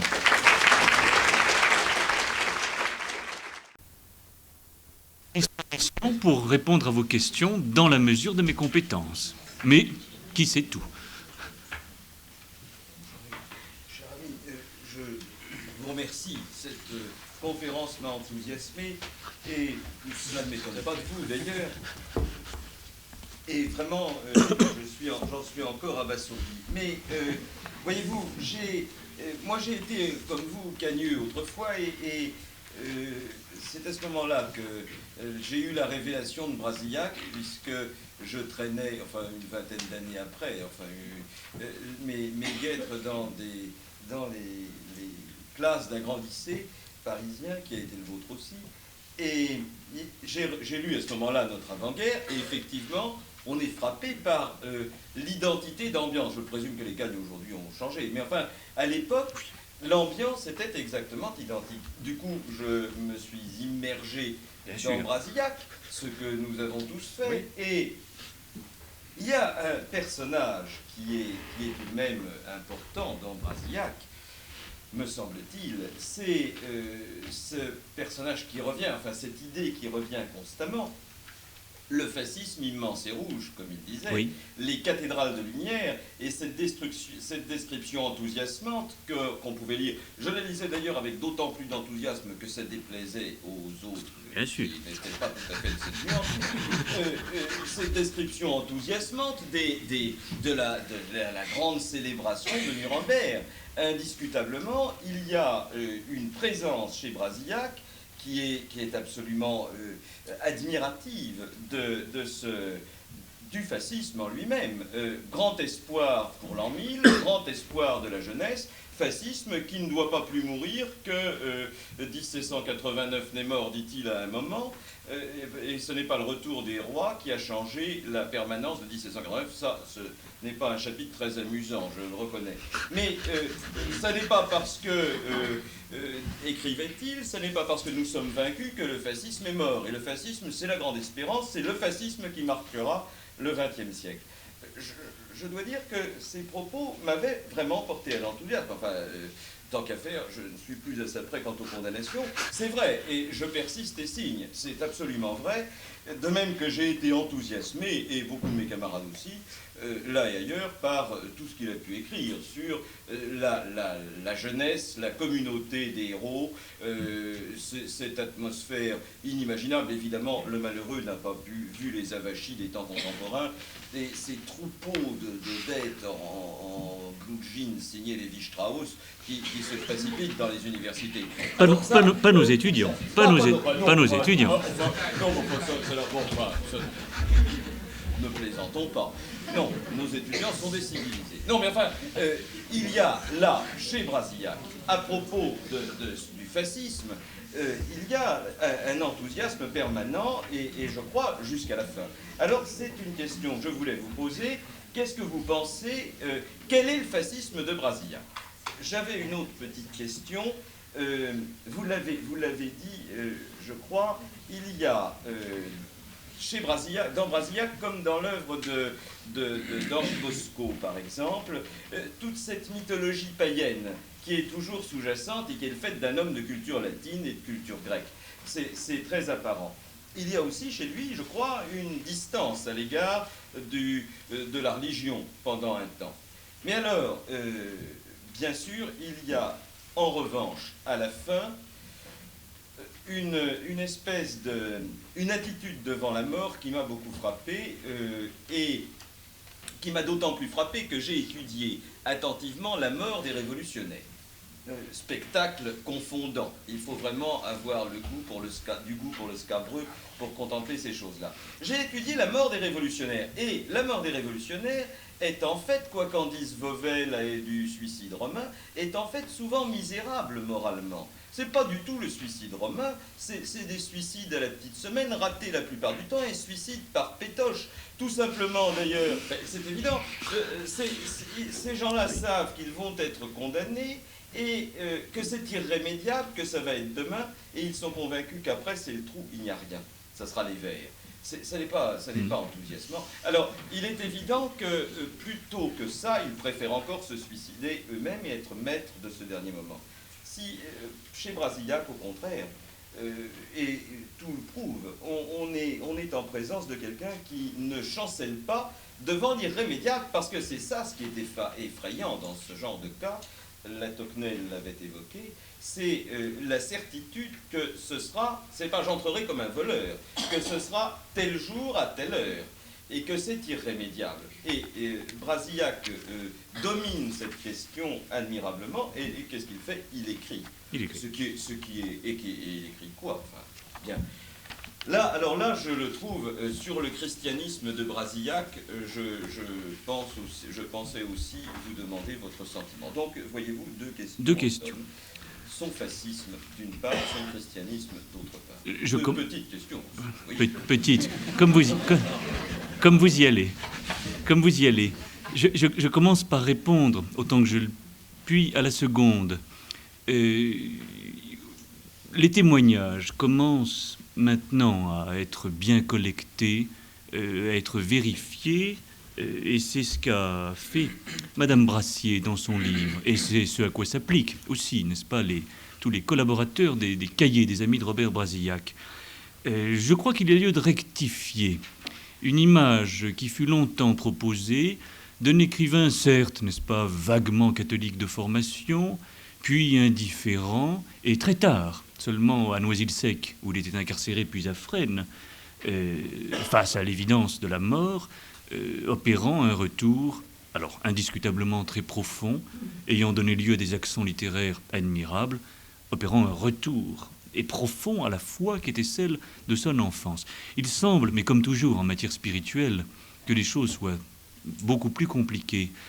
Brasillac, semble-t-il, ne pratiquait point, mais sur un certain nombre d'endroits du christianisme, sa foi n'aurait jamais vacillé. Jeanne d'Arc l'accompagna toute sa vie durant. Les textes, n'est-ce pas, que sur le tard, durant l'occupation, il va remodeler, il les avait projetés très très tôt. Brasillac, étudiant, puis jeune journaliste, ne manquait point de l'occasion du pèlerinage à Chartres. La dévotion au saint, la dévotion à Jeanne d'Arc cela, il y comptait. Il semble que Brasillac n'ait jamais douté qu'un moment devait venir où il lui faudrait se décider à pratiquer sérieusement le catholicisme qui avait été celui de son enfance. Donc cet itinéraire est profond et plus conséquent, vous voyez, qu'il y paraît. Alors sur son fascisme, sur ses engagements politiques, la question est énorme, elle suscite une grosse littérature et beaucoup de controverses. Il faut, l'historien que vous êtes ne me démentira pas, j'espère, tenir le plus grand compte de la chronologie. Brasillac, jeune, a-t-on dit, était indifférent envers la politique. Non. Il ne faut pas oublier qu'il était fils d'un officier mort, alors qu'il était tout enfant, pour la France, au Maroc. Passionnément épris qu'il était de sa mère, Brasillac a idéalisé ce personnage de père, d'où les paysages marocains que vous découvrez dans La Conquérante. La guerre de 14-18, comme beaucoup d'êtres, n'est-ce pas, de sa génération, très vite, il a été attentif au vieillissement de la génération qui avait payé le prix du sang, qui avait fait la guerre, qui vieillissait prématurément et qui, du reste, était clairsemé.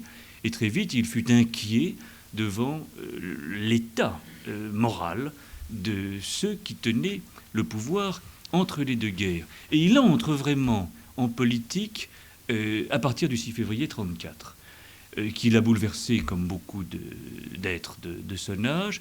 Il a vu là que la République en France, comme les républiques ailleurs dans d'autres pays d'Europe, était essoufflée, vieillissante, impuissante, que les peuples bougeaient. En 1934, Brasillac n'a pas, en 1934, ne pensez pas au texte ou après coup, il relate 1934, mais en 1934, il est aussi curieux des soubresauts de gauche que des soubresauts de droite, puis la guerre d'Espagne commence, et à ce moment-là, semble-t-il, sous l'influence d'un certain nombre de camarades de l'Action française, Brasillac, jusqu'à présent, attentif seulement, vous voyez, à des soubresauts imminents, Brasillac rallie, et ralliera de plus en plus, la droite, l'extrême droite. Son métier de journaliste lui a ouvert les yeux sur la vitalité de la jeune Italie fasciste, sur la vitalité du national-socialisme, lui a ouvert les yeux. Je ne crois pas qu'il y ait lieu de dire l'a aveuglé, car si vous relisez dans Notre avant-guerre ou dans 6 heures à perdre, ces articles, enfin ce sont d'anciens articles qu'il a intégrés dans des romans et qui avaient paru sous le titre « Senteur » en Allemagne nazie. Son portrait d'Hitler est très nuancé. Il donne, pour le lecteur français, une image très inquiétante du Führer. La France a beaucoup à redouter, dit-il, il a raison. Dans l'état où elle était. Et oui, dans l'état où elle était. Bon, alors à partir de 1936, voyage en Espagne, engagement du côté de la croisade, ralliement, enquête journalistique, puis petit ouvrage et sympathie pour le rexisme, pour Léon Degrelle aussi. Simultanément, devant ce que Brasillac a tenu pour toute une série d'impostures lors du Front populaire, hostilité accrue à l'égard de toutes les gauches, bolcheviques d'abord, communistes, radicales, maçonnes et juives également. Donc vous avez un itinéraire à partir de 1936 qui semble, n'est-ce pas, le pousser toujours plus à droite. Mais il y a la rupture de 1943 avec l'équipe de Je suis partout. Et à partir de 1943, Brasillac, alors les choses sont évidemment c'est un terrain très miné que celui-là, car me suivre, ici n'est-ce pas, je suis en bonne partie M. Maurice Bardèche, me suivre et suivre Maurice Bardèche et Anne Brassier aussi, revient à dire que le Brasillac que l'on a jugé et condamné et exécuté en 1945 n'était pas l'ultra-fasciste que s'est représenté le commissaire du gouvernement. À partir de 1943, Brasillac, journaliste et bien informé, a cessé de croire d'abord à la victoire de l'Allemagne, ensuite à la possibilité d'une bonne évolution de la collaboration entre la France et l'Allemagne. Il a continué de donner des articles, pas « Je suis partout », mais dans la Révolution nationale de Combelles, dans Le Cri du peuple, etc. Il a continué à donner des articles. Il l'a dit. Des témoins disent qu'il a dit la vraie, jusqu'à nouvel informé, je n'ai pas lieu d'en douter, par fidélité pour tous ceux avec lesquels il avait fait un grand morceau de chemin à droite, et tous ceux qu'il avait entraînés à droite par son exemple, ses articles et ses livres. L'on n'abandonne pas un parti à la veille, et une armée à la veille de la défaite. L'on reste au besoin du ton payé, et il a payé. Il semble que ce soit à partir de la crise d'août 1943 que Brasillac soit sans illusion aucune sur l'avenir. Et du reste, il se constitue prisonnier, refuse les circonstances atténuantes et plaide, et dit lui-même toute sa responsabilité. Alors, plusieurs phases dans la carrière politique de Brasillac sont fascistes. Alors, autre aspect, quel était son fascisme ? Alors là, je vous avoue hésiter. L'on a trop longtemps dit que Brasillac avait été séduit uniquement, n'est-ce pas, par les aspects les plus superficiels du fascisme. Exaltation de la jeunesse, exaltation d'un patriotisme, possibilité de construire une Europe nouvelle sur des nations pleinement ressourcées par un nationalisme de type fasciste, politique familiale, etc. Et puis, splendeur des cérémoniaux et fascistes en Italie, et surtout du national-socialisme. Une sorte de ralliement, vous voyez, qui s'expliquerait par un esthétisme. J'ai trouvé un écho de cela dans des propos qui auraient été tenus, prétend Claude Mauriac, par Pierre Gaxotte en 1955-60, auraient été tenus. Et Pierre Gaxotte aurait dit à ce moment-là que Brasillac était tout à fait immature en tout, et notamment en politique. Donc un hurluberlu s'aventurant vers un fascisme passablement chimérique. Je vous avoue que tout ce que je lis ne me donne point du tout ce sentiment. Certes, n'est-ce pas, Brasillac n'était pas grand lecteur d'essais, de pensée politique, mais enfin, il avait lu Sorel, mis le nez dans Marx, il fut l'un des premiers à avoir lu Mein Kampf et à en avoir rendu compte dans la presse française en attirant l'attention du public français sur les dangers que l'auteur d'un tel livre pouvait faire courir pour la France. Je n'ai point du tout l'impression, vous voyez, d'une sorte de fascisme viscéral. Je crois que, comme un intellectuel complet qu'il s'appliquait à être, il a aussi réfléchi. Bon, indiscutablement, les hommes ont beaucoup compté.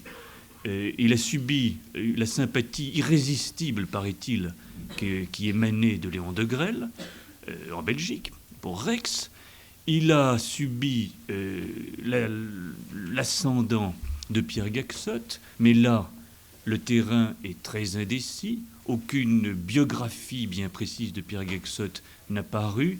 On sait quelques raisons qui s'opposent à ce que la chose ait lieu. Bon, il a été fasciné par beaucoup de combattants franquistes en Espagne et ses amis, l'équipe de Je suis partout, là encore, n'est-ce pas, par entraînement, ont pu le conduire. Mais lors du procès, il ne se dit pas entraîné malgré lui. Il dit avoir marché son pas de polémiste, essayiste, éditorialiste, fasciste. Oui, on pourrait penser en somme que il est plutôt marqué par la tendance Primo de Rivera, finalement. Son fascisme est plus espagnol que national-socialiste et fort peu mussolinien. Oui, il multiplie, n'est-ce pas, dans les témoignages qu'il fait sur ses voyages en Italie, les réserves, les piques. Et il a l'impression que le fascisme mussolinien ne tiendra pas et que des forces faussement ralliées à Mussolini sont là, qui opèrent. Il est sévère pour la bourgeoisie italienne, pour la vieille aristocratie italienne, que sais-je. Bon, simplement, n'est-ce pas, le fascisme à la Primo de Rivera ne fut pas celui avec lequel la France, pratiquant une politique de collaboration, dut s'occuper. Et oui. Alors, oui. C'est toujours au sujet du fascisme, puisque beaucoup, je crois que c'est le problème le plus important, parce que c'est là où on peut, sans vous contredire, parce que vous étiez plutôt professeur, la conception communiste peut être un peu refutée. Le politique chez Brasillac, on ne peut pas être séparé du littéraire et du politique. Et pour la simple raison, parce que son fascisme, il le dit, je vous montrerai le texte, il dit le fascisme est une poétique. Et ce qu'il a retenu du fascisme, oui, c'était cette espèce d'exaltation de la vie qui provenait de Nietzsche, qui a inspiré de manière maladroite Hitler, qui n'a rien compris à Nietzsche, tout cela. Et c'est tout pas son engagement pour le fascisme. il n'a pas pu trouver dans le fascisme, à mon avis, ce qu'il allait trouver après.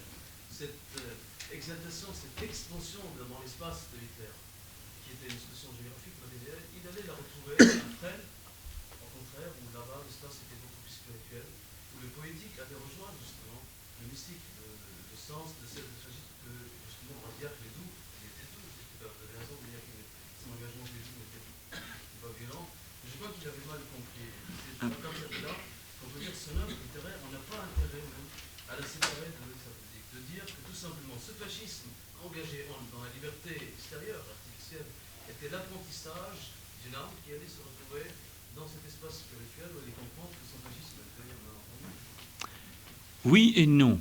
Non, parce que les textes où Brasillac dit que son fascisme est une attitude poétique devant l'existence sont des textes de sa jeunesse.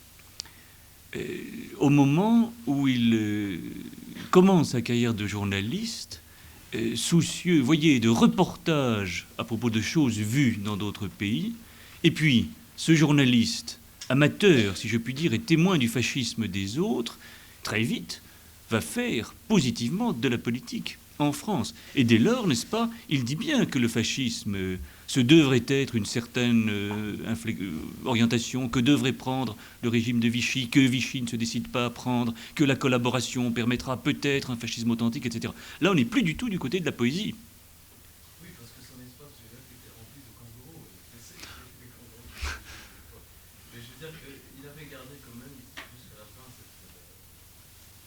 Je crois qu'il ne faut pas se parler de politique dans ce cas, parce que c'est ce qui sauve Brasillac. C'est ce qui le sauve, même pour certains engagements. Quand on prend son dernier texte politique, n'est-ce pas, la lettre à un jeune homme de la classe 60, que reste-t-il de ses engagements politiques? Alors, il exalte, oui, la jeunesse. Il dit, n'est-ce pas, que la politique progressera, se débloquera, avancera grâce à la jeunesse. Est-ce proprement fasciste, cela? Il espère que la France aura un avenir, et c'est à la jeunesse qui viendra de construire cet avenir. Tout un chacun peut dire cela, d'une part. Et d'autre part, il spécule sur ce que seront, après la défaite allemande et le partage de la France en deux, il spécule sur ce que sera l'Europe et les relations entre la France et l'Allemagne. Et il dit qu'il faudra bien un jour, sans lui, que se fasse l'union entre la France et l'Allemagne. Bon, c'est de la politique internationale, je vous avoue, n'y rien voir de fasciste. Et quand le général de Gaulle a serré la main du chancelier Adenauer, il n'y avait là rien de fasciste, à mon humble avis. Donc j'ai le sentiment d'une décantation à la fin.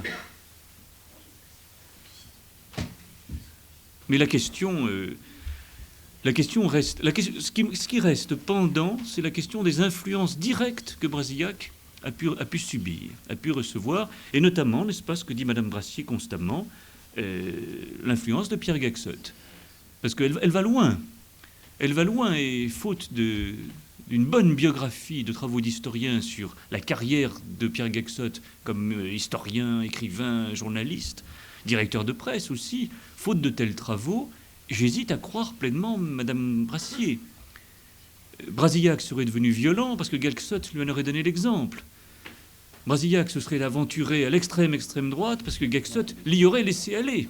Trop heureux. Et voilà. J'hésite tout à fait à le croire. C'est trop commode. D'abord, et d'autre part, jamais Brasillac ne l'a dit. Oui, monsieur. En plus, au sujet de ce que vous venez de dire, nous avons des témoignages certains d'après lesquels Pierre Gaxotte a quitté Je suis partout, je ne me trompe pas, sur les injonctions de Maurras, qui lui a dit ne restez pas avec ces gens-là. Il les a même traités de polygraphes. Oui. Maurras. Oui, oui. Un jour, Oui, oui. Oui, oui. Vous savez. Oui, oui. Donc, on ne peut pas admettre que Pierre Gaxotte l'a poussé vers l'extrême, alors que Pierre Gaxotte se retirait en admettant le raisonnement de Maurras. Mais attendez, il y a une autre hypothèse, excusez-moi, se retirait-il librement? Comment? Se retirait-il de son plein gré? De Je suis partout? Oui. Il était Oui. libre. À l'époque, il était libre. Est-ce sûr? Gaxotte, je parle de Oui, oui, Gaxotte. Gaxotte, est-ce certain? Ah, je ne sais pas. Mais enfin, Moi non plus. il aurait pu dire à Maurras, vous êtes obsolète. Enfin. Et maintenant, et puis voilà, moi je continue, j'aurais pu. Il n'a pas fait. Il a quitté, je suis partout, et il a dit pourquoi. Je vous avoue hésiter beaucoup, comme le fait Madame Anne Brassier, faute, n'est-ce pas, davantage de renseignements, à majorer, comme elle le fait, le rôle au total néfaste de Gaxote sur Brasillac, car c'est lui, prétend-elle, qui l'aurait jeté imprudemment dans la mêlée. Ça me paraît tout à fait... Tout en s'en retirant lui, bien sûr. C'est extraordinaire. Bon.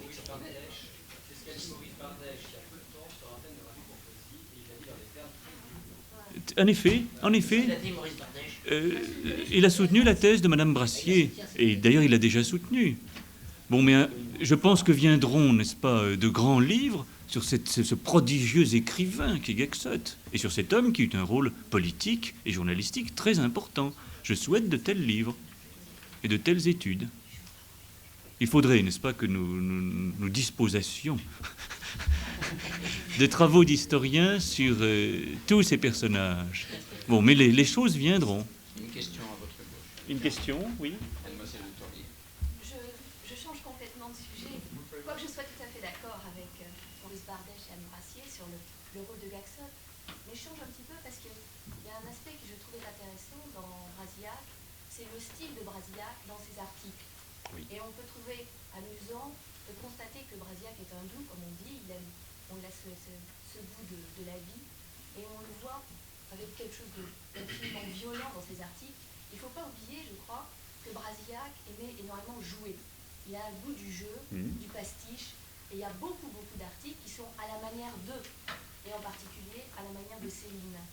Et tous les articles qui sont très violemment antisémites sont souvent des jeux probablement de très mauvais goût, mais à la manière de Céline.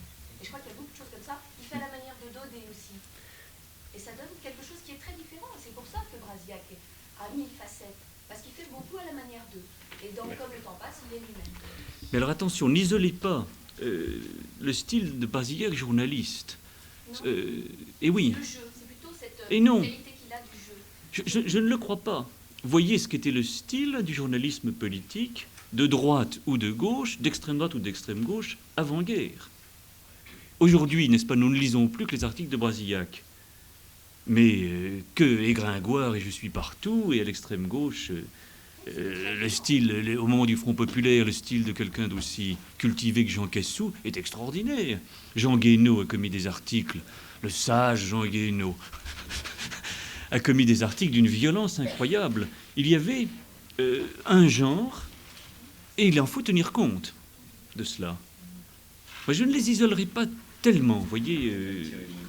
Thierry Monnier aussi. Et Gaxote tout le premier.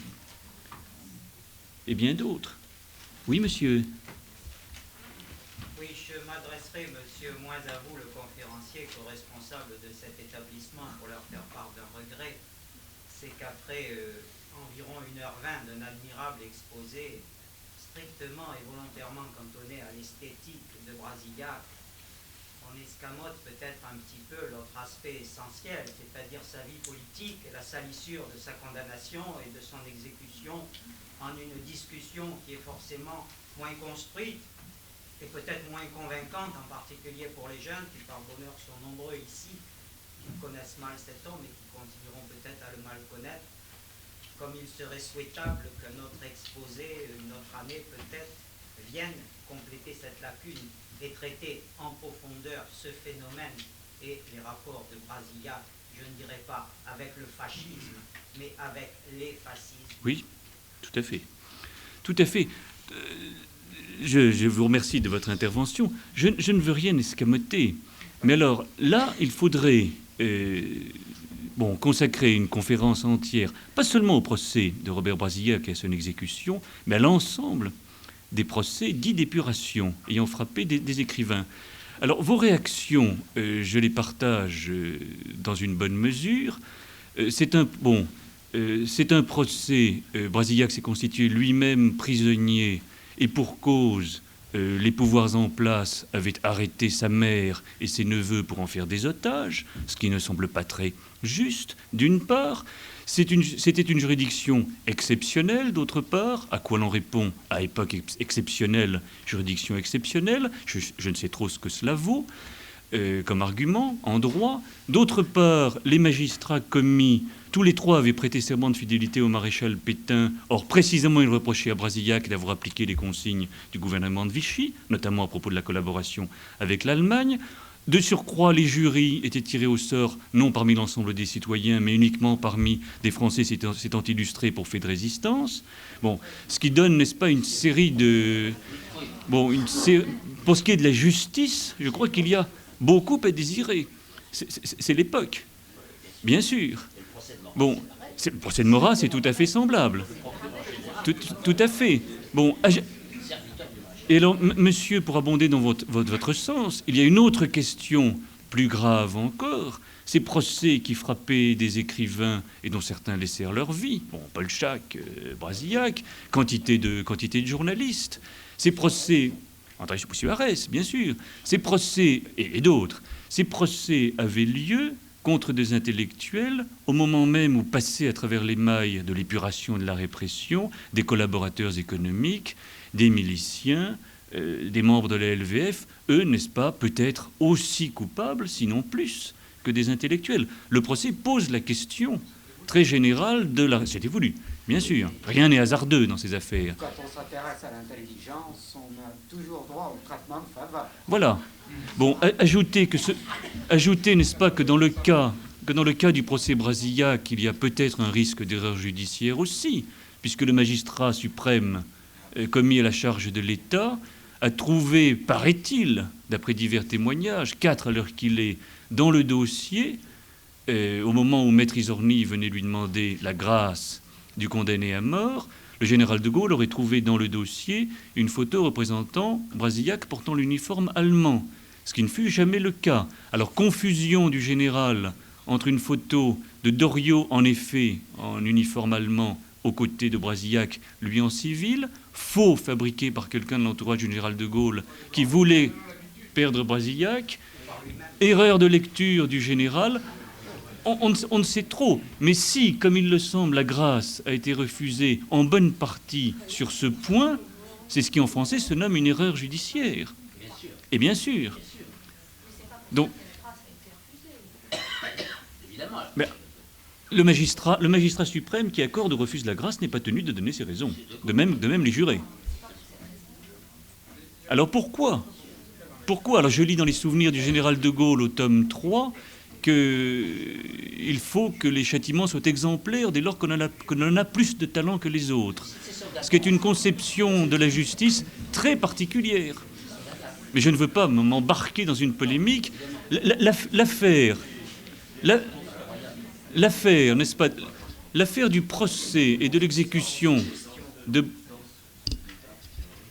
L'affaire du procès et de l'exécution de Brasillac réclame un plein exposé et ses implications sont d'une gravité extrême. Car il y va, n'est-ce pas, de la responsabilité des intellectuels, du statut général de la justice politique à cette époque-là, de la manière dont ces procès furent faits. Les conséquences sont très lourdes. C'est un procès qui sera, à mon avis, indéfiniment ouvert. Indéfiniment. Comme d'autres. Comme d'autres. Alors, l'on me disait que j'avais arbitrairement séparé la politique et le littéraire. Il me reste les livres. Et oui. Et c'est deux, n'est-ce pas, non ? Je fais mes délices et dont je voulais vous entretenir ce soir.